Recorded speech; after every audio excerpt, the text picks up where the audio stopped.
Thank you. I'm happy to be here today. Again, I'm Roland Risser. I run the Building Technologies program at the Department of Energy. I'm focusing my comments today on the residential sector. That's what the area that I was advised was the main focus. I have also the commercial sector as well. So let's jump right in. So what is our vision? Our vision for residences in the U.S. is we want optimally energy efficient homes for everyone in the U.S., but not at the expense of other factors. So other pieces that have to be here, you'll see healthy and safe. What does that mean? Well, things like indoor air quality, the right type of ventilation, what sort of pollutants are introduced by the construction materials. What about durable? Well, different parts of the countries have different requirements for that depending on weather and extreme weather. So make sure that's taken care of. Comfort. What do we mean by comfort? It's how warm are you? How cold are you? Do you have the right light? Noise. Do you have noise from outside the building affecting you? And of course, affordable. We'd like them to be affordable. But the main thing I want to point out is we have a major goal. And the goal for the program is to reduce the energy used by buildings by 50% at less than the cost of the energy displaced. So we think that's doable.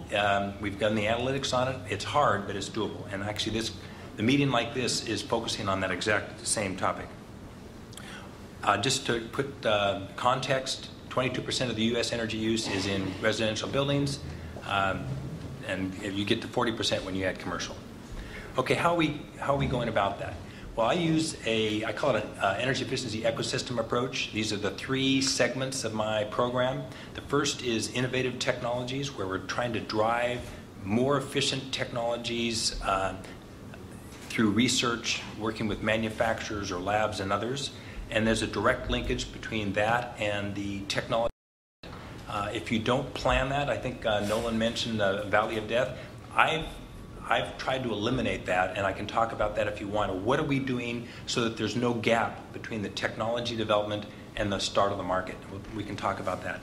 But there's other factors in the technology to market space. Nolan mentioned policies, but there's a whole wide range of opportunities, and part of our challenge is deciding what things government should do and what things market should do. The last is codes and standards. This is really important because this is where you lock down and lock out of the market things that are clearly inefficient and not good for the public. Why did I put this in a circle? Well, the answer to that is these are absolutely interconnected. If you don't do the right thinking when you build the technology, it won't get into the market. And if you get it into the market at enough scale, you can change your codes and standards. And in the process of that, you identify new technology innovations that you can then build into the products. Okay, so I'm going to jump into the technology innovation piece. If you look at the opportunities in this space, we have about 450 technologies that we've identified that we could be working on. Well, that's too many. You can't focus on 450. So how do you decide what to do? We built an analytical tool that has all 450 technologies, and it has all the data that's available from the market, from manufacturers, from researchers on those technologies, and we use that as a framework to determine where is the greatest opportunity. Now, this is just one illustrative example from a few of those technologies, and why I'm showing this is two points. The y-axis is the cost of conserved energy. The x-axis is the maximum energy savings potential. So if you see something like up in the upper right, ground source heat pump, you say, okay, do I want to spend a lot of money on improving the efficiency of that product? Well, probably not. You're pretty much at the potential of that technology. There's a few things we can do, but the potential's there. What you haven't done is figured out how to get the technology into the market cost effectively for all applications. So there are a few where it's clearly cost effective today, but how can you capture more of that market? So it's that kind of an analysis we do and then determine where do we want to go with our technologies. Let's jump into a few examples.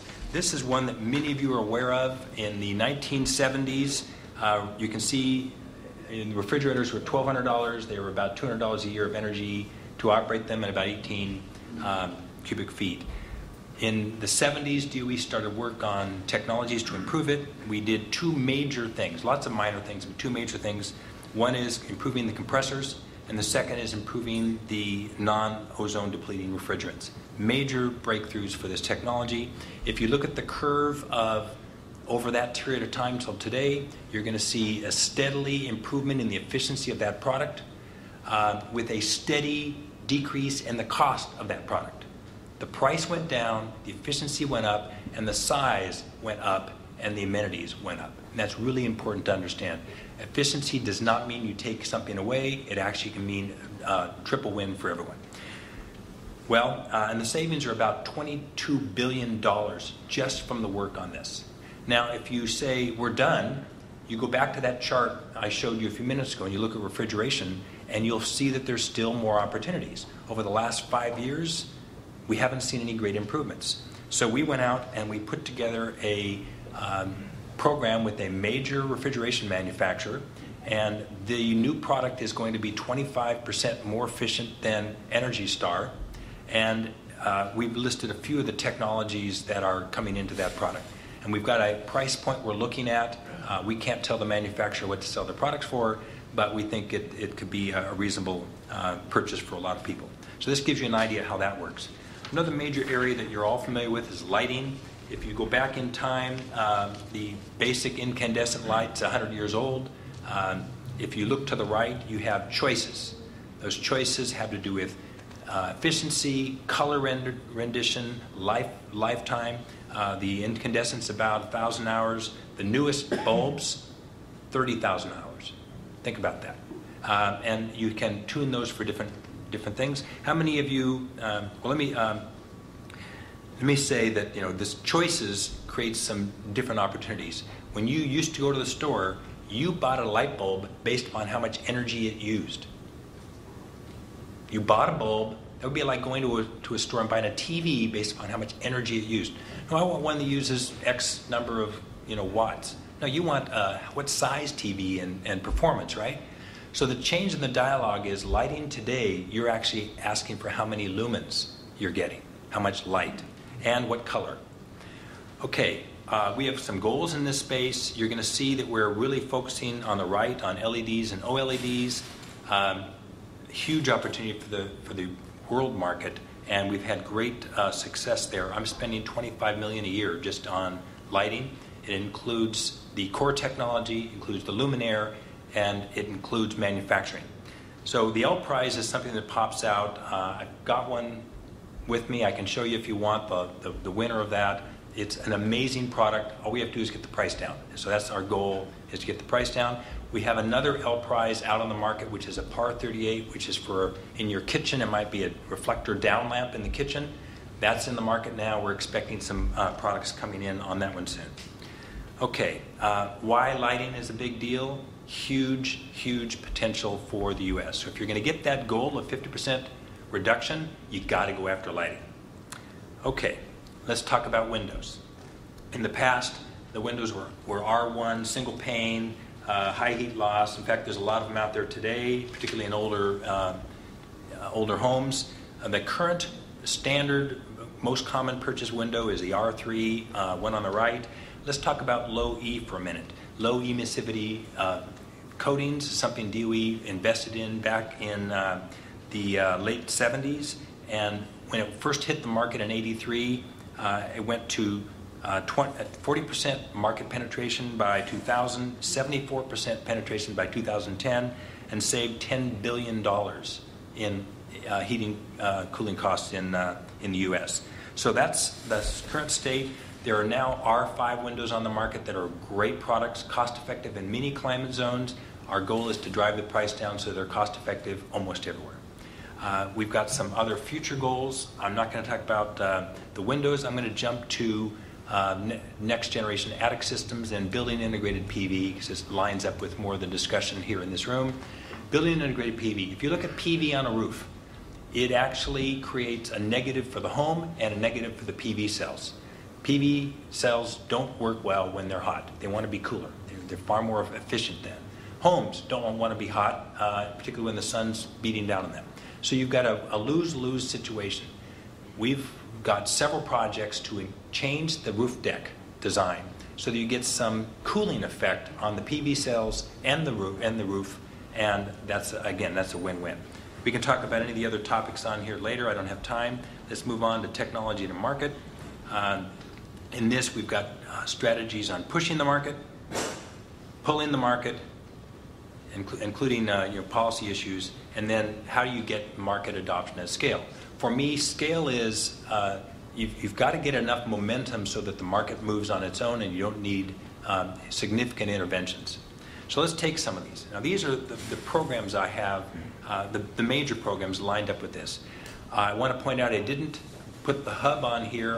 There's some speakers that know it well. It's commercial and residential, and since I was just focusing on residential, I put the residential only programs in here. But you can see I have programs lined up against each one of those areas.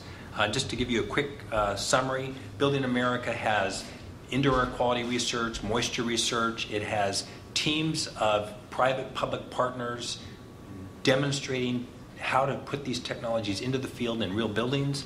The Better Buildings program has, the major thrust there is a multi-state demonstration. I'll tell you more about that. In the middle line, the home energy score is a low-cost, accurate score for homeowners to find out where their building is relative to neighbors and versus the possibility. At the bottom, we have a training certification piece, which I'll talk about briefly. Up under the pull market, I don't have a pointer, but the Home Performance with Energy Star is a premium program for buildings. It's an Energy Star related program. It used to be a DOE, it is a DOE EPA program, and we manage that today. The second one down is the Challenge Home. This is for the top 1% of the home builders in the U.S. This is a home that is everything we can think of for a really, really fantastic home that meets that vision that I was describing before. So we'll tell you more about that. You know a little bit about Solar Decathlon. It was mentioned. I'll tell you a little bit more in a minute. Okay, let's jump into it. If you go back in history, the issues were really about the thermal envelope. That was where the major thrust needed to be to get the home more efficient.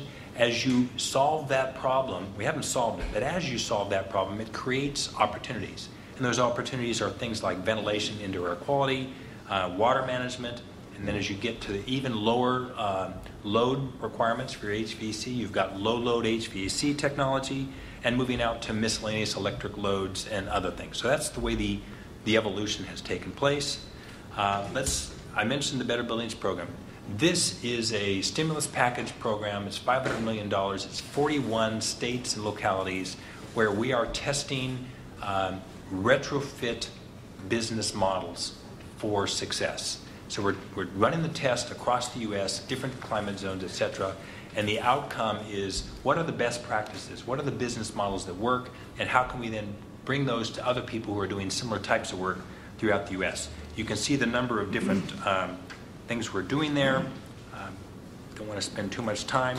Let's jump to this. So one thing we found is a lot of the documentation and the technical reports we produce are really great products, but they're this thick and they're not something that the guy doing a residential upfit is going to go home and read at night.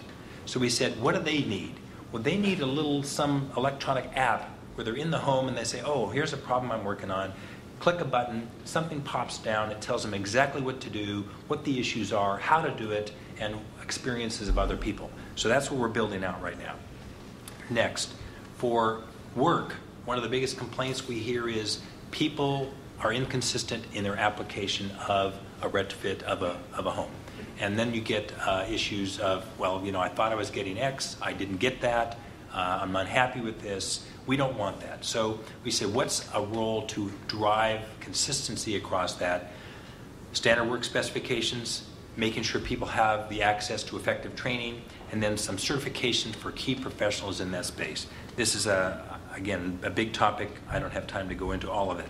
Home energy score. Why would we do this? There are lots of residential scores out there, lots of them. Well, the problem is people who know what it does for them, they're using it, and it's working for them.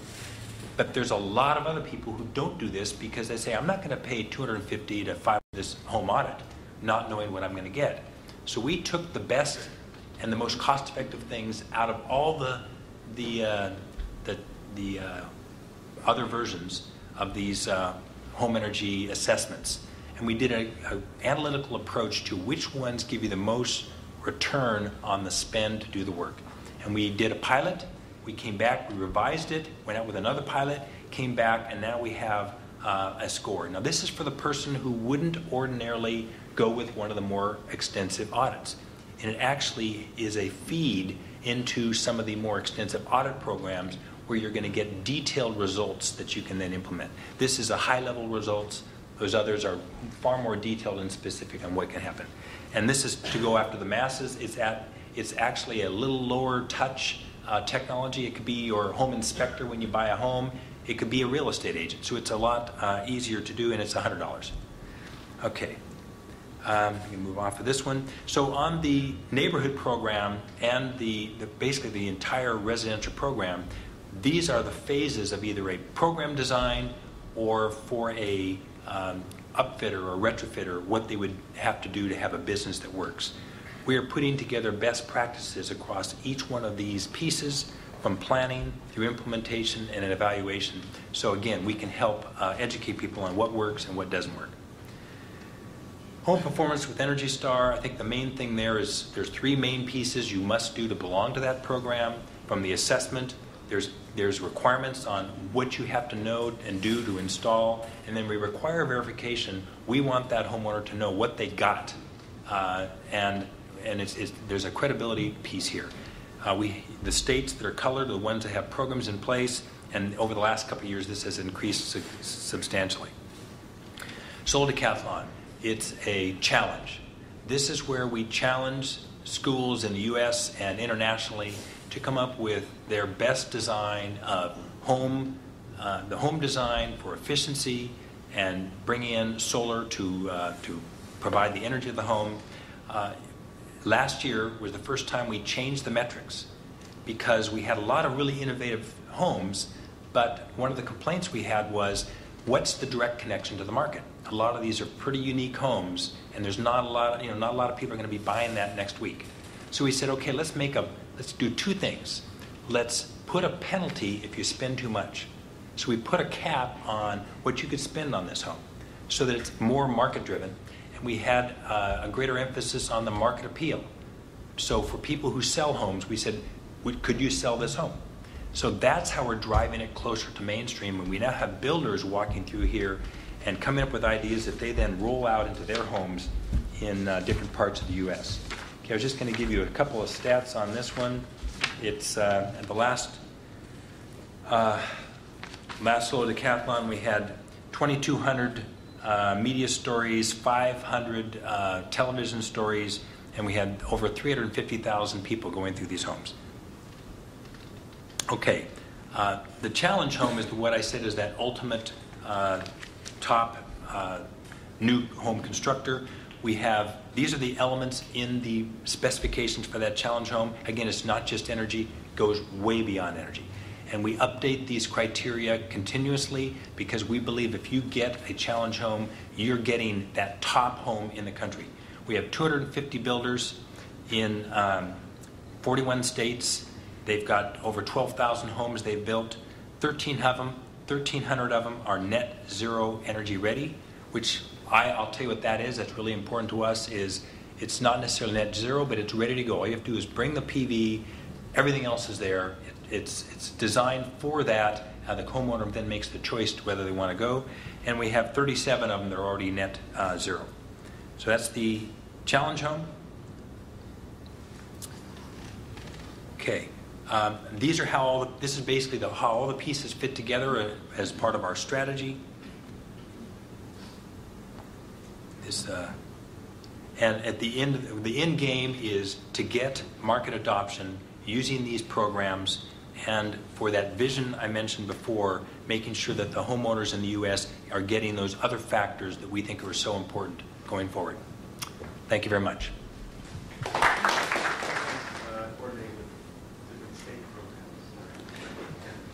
The question is, how do these programs coordinate with different states' programs? Well, you can see there's a wide range of programs here. So that's a long answer to go each one by one. There are some, for instance, the technology ones in the front end. Those we basically work with other federal agencies and state agencies to let them know what we're working on. There's not a huge amount of cross-funding because there's issues with that for the U.S. government. But we tend not to fund things someone else is doing. I can't say it's absolute, but it's the attempt. On the implementation side, home energy score, for instance, we've gone to all the folks that have those scores. We've been working with them as we've developed this. We've actually hired some of those folks to help us with this. And we don't want to compete with something that's out there that's a private sector function. We're trying to have a feeder opportunity to the ones that are already existing and working. We think there's a lot of folks that aren't taking advantage of it that should. I can go down the Better Buildings Neighborhood Program. Those are done by local communities, and in many cases they were existing programs that needed an influx of technical support, guidance, best practices, etc. So it's absolutely local, and that's where we believe these innovations have to happen. Something done that works in Washington, D.C., I can tell you it probably won't work in Bismarck, North Dakota. Yes? Building on this question, like for example, the energy audit field is being done subsidized by the state. I mean, they don't pay the $100 to just address it. I know that in the case of the application, you can do it at the time. But do you think about going through the state, for example? Great question. So again, there are programs where they do subsidized audits. We think those are great. We're happy. I mean, I was in California. I ran the programs in California for years. I used ratepayer money to do exactly the same thing. This is getting at folks that wouldn't ordinarily do this. This is trying to find if you look at how many people get those audits, not very many. And there's not enough money to get to everyone out there. So we're trying to say, okay, how can we get that big chunk of folks that aren't part of that program to get them to understand this as an opportunity. And when the private sector folks that don't have a state program that are trying to do this, they say, they go to 20 places to get one to take them up on it. So we're trying to say, okay, how can we get somebody just a little bit started on this? And if we can do it an easy lift, low cost, we think that's the way to go. So it's really to initiate people in this, and so far we're getting great feedback. Yes? Do you have a similar initiative for commercial and institutional buildings? Yes, we can talk. That's a long other discussion. We have lots of pieces there, including, I mentioned the hub. The hub is a place where we're bringing technology, policy, implementation all together in one place and integrated it within the building. And it actually is residential and commercial, but so that's one example. I have a program that's a similar size on commercial, and most of the components, they're similar but different. And if you want to talk offline, I can tell you what we're doing there. Yes, thank you very much. Okay, thank you.